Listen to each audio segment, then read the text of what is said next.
भगवान विष्णु का 5वां अवतार वामन अवतार। बहुत समय पहले असुरों का राजा महाबली बड़ा ही पराक्रमी, बलवान और दानी था। वो प्रहलाद का पोता और विरोचन का पुत्र था। महाबली ने अपने पराक्रम से स्वर्गलोक जीत लिया और देवताओं को वहां से निकाल दिया। अब तीनों लोकों में केवल उसका ही राज था। लेकिन महाबली के हृदय में धीरे धीरे अहंकार घर करने लगा। यद्यपि वो दानी और धर्मप्रिय था, परंतु उसके भीतर ये भाव आ गया कि मैं सबसे बड़ा हूँ, मुझसे कोई कुछ नहीं ले सकता। देवताओं ने जाकर भगवान विष्णु से प्रार्थना की कि वे असुरराज महाबली के घमंड को शांत करें। भगवान विष्णु ने तब अपना 5वां अवतार वामन अवतार धारण किया। वे एक छोटे से ब्रह्मचारी बौने बालक के रूप में प्रकट हुए। उनका रूप अत्यंत तेजस्वी था। हाथ में कमंडल, कमर में मुनियों का वस्त्र और माथे पर तिलक।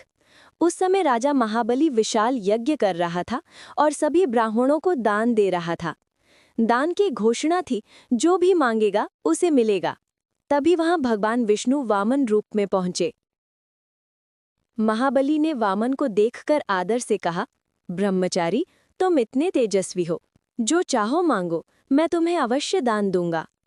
वामन ने मधुर वाणी में उत्तर दिया, राजन, मुझे अधिक कुछ नहीं चाहिए, बस 3 पग भूमि भर दीजिए, जहां मैं खड़ा होकर तप कर सकूं। इतनिघ्न। ये सुनकर सभा में बैठे लोग हंसने लगे। कोई बोला, इतने छोटे बालक को दान का अवसर मिला और मांगा भी तो केवल 3 कदम जमीन।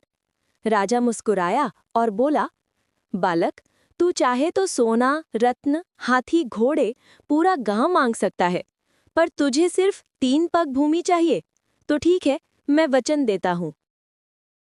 राजा के गुरु शुक्राचार्य ने चेतावनी दी, राजन, ये कोई साधारण बालक नहीं है, ये स्वयं विष्णु है, तुम्हारे दान और शक्ति की परीक्षा लेने आए हैं, सोच समझकर वचन दो।